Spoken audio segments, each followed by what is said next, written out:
अब देखिए Fourier cosine transform का एक और एग्जांपल, ये थोड़ा कॉम्प्लिकेटेड है मतलब कॉम्प्लिकेटेड बोले तो इंटीग्रल करना, इसलिए इसको बताया जा रहा है। ठीक है, ये कह रहा है कि e to power minus x square, बड़ा इंपॉर्टेंट क्वेश्चन है, ध्यान रखिएगा।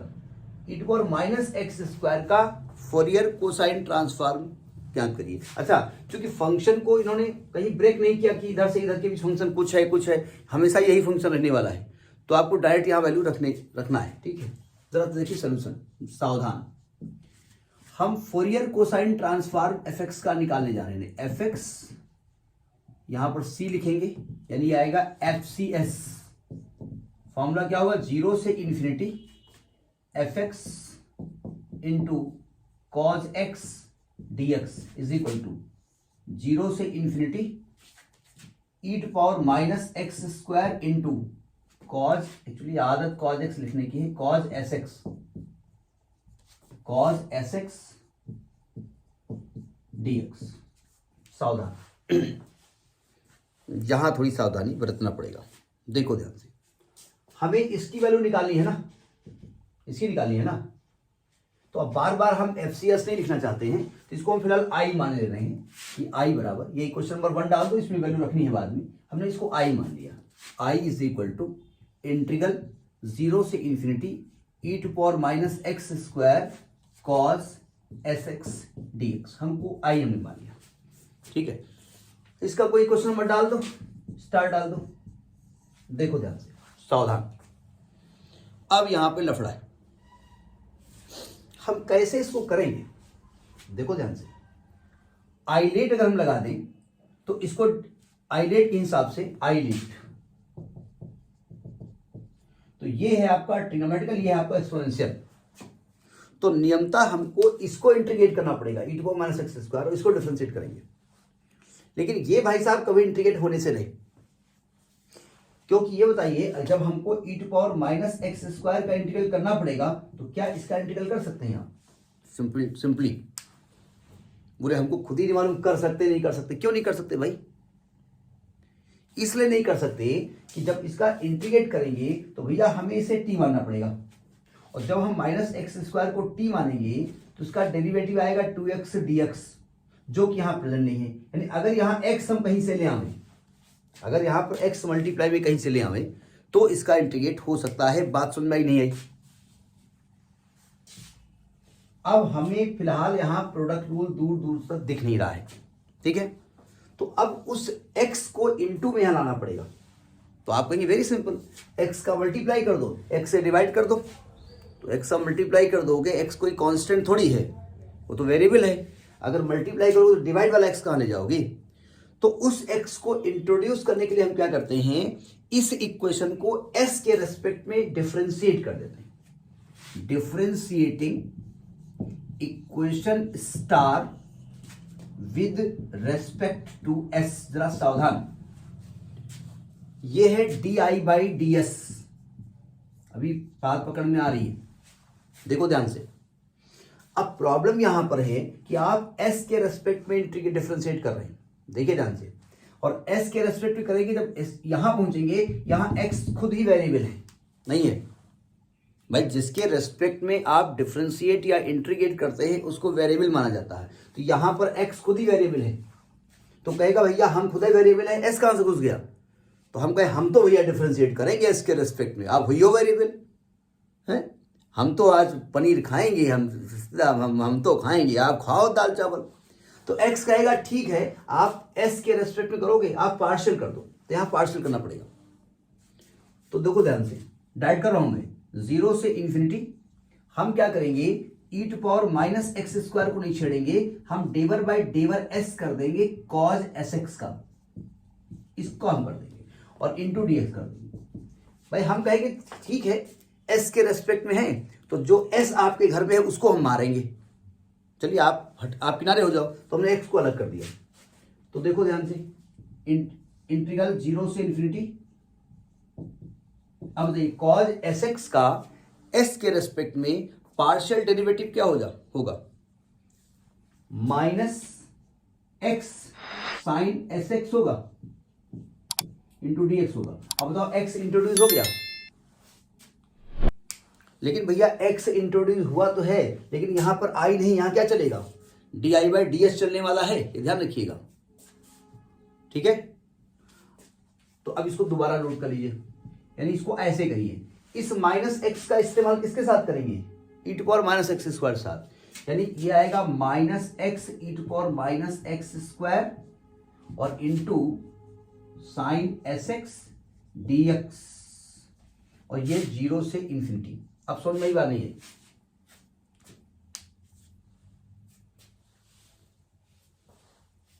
बात समझ में आई?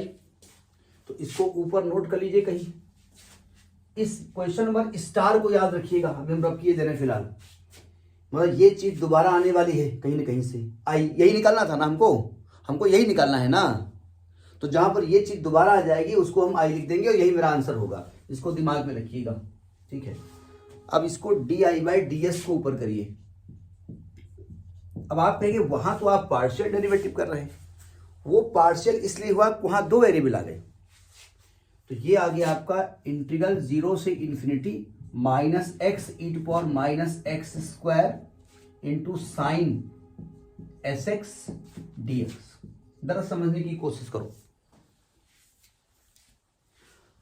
जब यहां पर हम प्रोडक्ट रूल लगाएंगे ना, तो प्रोडक्ट रूल में हमको इस पूरे फंक्शन को इंटीग्रेट करना पड़ेगा, समझे?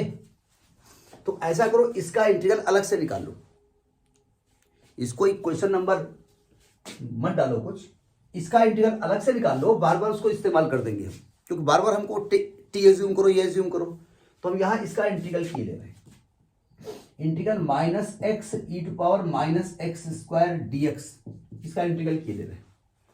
कैसे होगा इसका इंटीग्रल, मैं एक्स माइनस एक्स स्क्वायर को टी मान लेता हूं, तो इसका डेरिवेटिव आएगा माइनस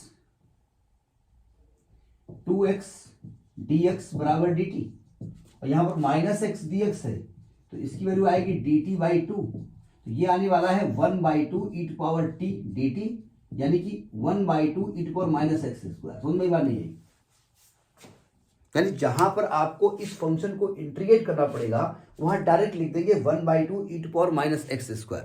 समझ में बात, ये आपका फेयर वर्क है, इसको करके फिर यूज कर देंगे। अब यहां लगा दो प्रोडक्ट रूल, ये सेकंड, ये चूंकि एक्सपोनेंशियल फंक्शन है, ये सेकंड होगा, ये फर्स्ट होगा। क्या फॉर्मूला होता है, फर्स्ट फंक्शन यानी साइन एस एक्स इंटू, इसको इंटीग्रेट करेंगे, इसका इंटीग्रल डायरेक्ट आपके पास है 1/2 e to power minus x square, और ये जो भी आएगा इसका लिमिट रख देंगे 0 से इनफाइनिट। ठीक है,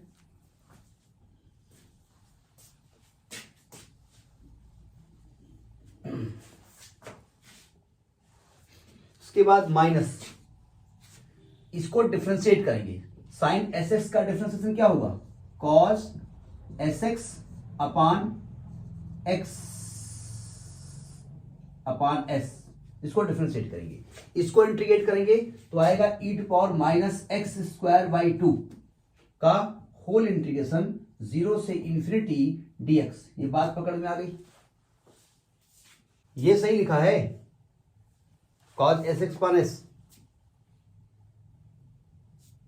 हाँ या ना, ये गलत लिखा हुआ है, ये साइन एस एक्स का हमने एक तो ना तो ये इंटीग्रल है ना तो डिफरेंशिएशन है, इसका डिफरेंशिएशन करना है, और डिफरेंशिएशन में एस मल्टीप्लाई में आता है। बोले नहीं मैंने ऐसे ही देख लिया था, हमने कहा ठीक है जो करना हो करो। अब देखो जरा सावधान, मैं यहाँ लिमिट रख रहा हूं, देखो ध्यान से, जब हम लिमिट रखेंगे एक्स को इन्फिनिटी, जरा देखो इस चीज को देखो जरा, यहां पर आएगी आपकी ई टू पावर माइनस इन्फिनिटी, और ई टू पावर माइनस इन्फिनिटी की वैल्यू 0 होती है, तो 0 आ गई, और जब रखेंगे 0 तो साइन 0 0, यानी ये तो 0 होने वाला है, और माइनस ये क्या हो जाएगा s/2 इंटीग्रल 0 से infinity e to power minus x square cos S x dx.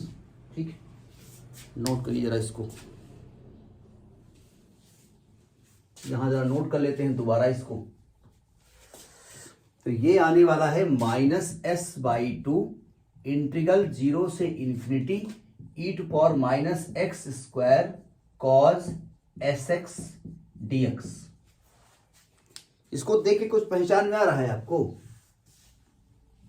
ये जो ऊपर वाला हमने स्टेप लिखा है इसको देख के कुछ पहचान में आ रहा है? नहीं आ रहा है। ये दोबारा वही इंटीग्रल है जिसको हमने आई माना था, वही है ना।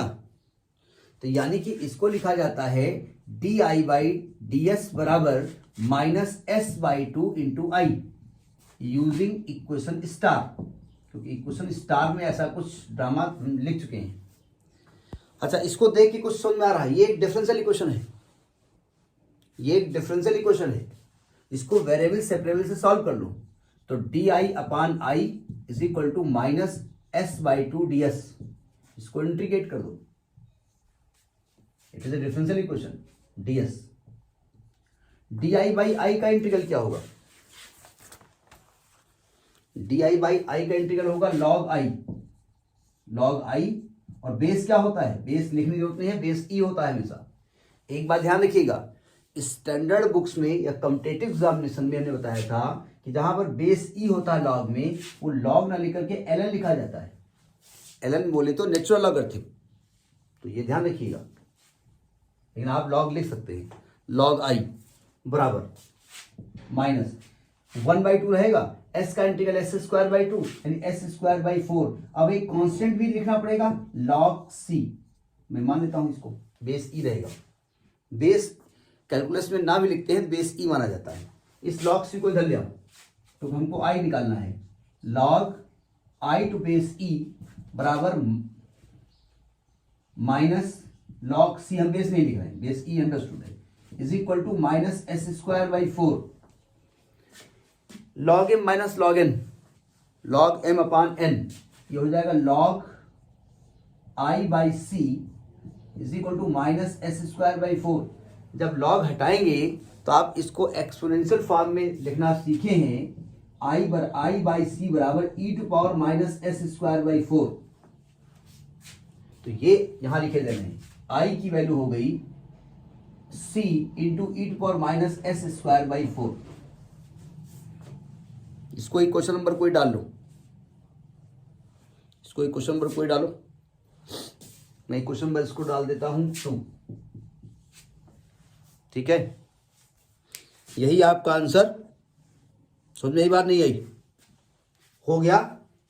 ये गलत है, नहीं ये आंसर नहीं है। क्यों नहीं है? सुनो ध्यान से। हमारे पास जो ट्रांसफॉर्म किया था इंटीग्रल में, उसमें लिमिट रखी हुई थी, डेफिनेट इंटीग्रल था, और जिसमें लिमिट लिखी होती है उसमें कांस्टेंट नहीं आता है, तो इसकी वैल्यू आपको निकालनी पड़ेगी। नहीं समझे? हमारे पास जो इंटीग्रल है उसमें लिमिट लिखी हुई है, और यहां पर लिमिट नहीं हम लिख सकते। तो देखो इसको कैसे निकालेंगे, जरा सावधान, ये थोड़ा टेक्निकल है। ये नोट कर लिया आपने?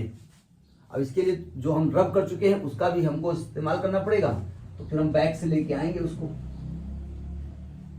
यानी ये आपका जो कांस्टेंट है वो इनडेफिनिट इंटीग्रल में आता है, जिससे लिमिट नहीं लिखी होती है। तो एज इट इज या नहीं, क्या एज वेज ना लिखो तो अंडरस्टूड है। देखो अब सी की वैल्यू निकालें कैसे, देखो ध्यान से। हम क्या करेंगे, आई का मान निकालेंगे जब एस का मान रख देंगे 0, जहां एस का मान 0 कर दो, तो आई की वैल्यू एस बराबर 0 पे क्या निकलेगी? सी, क्योंकि ई की पावर 0 1 हो जाएगा, तो सी की वैल्यू आ गई फिर आई की वैल्यू जब एस का मान 0 है, ठीक है। अब इसको कैसे निकालें, ये वैल्यू कहां से निकाली जाए? इसको इक्वेशन में डाल दो 3। एज आई की वैल्यू आपने क्या निकाली है? आई आपने लिखा कहां पर? तो इक्वेशन स्टार में जाओ, वहां पर आपने 0 से infinity e to power minus x square cos S x D x लिखा है, वहां आई लिखा है ना आपने। अगर इस आई में एस का मान 0 कर दो तो ये क्या होने वाला है? 0 से इंफिनिटी कॉस 0 1 हो जाएगा, e to power minus x square d x हो जाएगा। और अगर आपको याद हो, जो कि याद नहीं होगा, ये आपने कहीं चीज देखी है, देखिए कहीं पर, अगर मैं एक्स स्क्वायर को टी मान करके इसको सॉल्व करता हूं तो बीटा गामा फंक्शन में इसकी वैल्यू √π/2 पढ़ाई गई है।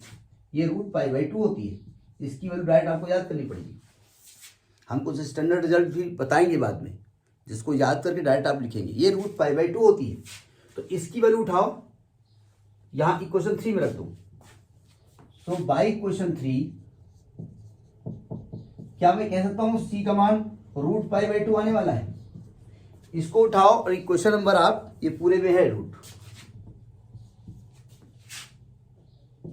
इसको उठाओ और इक्वेशन नंबर 2 में यूज कर दो, यूजिंग सी इन इक्वेशन 2। तो आई बराबर आएगा root pi by 2 into e to power minus s square by 4। ये आपका एक्चुअली में लाप्लास फोरियर ट्रांसफॉर्म है, फोरियर कोसाइन ट्रांसफॉर्म। ठीक है, जानबूझ करके इस क्वेश्चन को बताया गया, क्योंकि थोड़ा बहुत दिमाग भी लगाना पड़ेगा कि केवल इंटीग्रल आने से ही आपका आंसर आएगा, ये जरूरी नहीं है।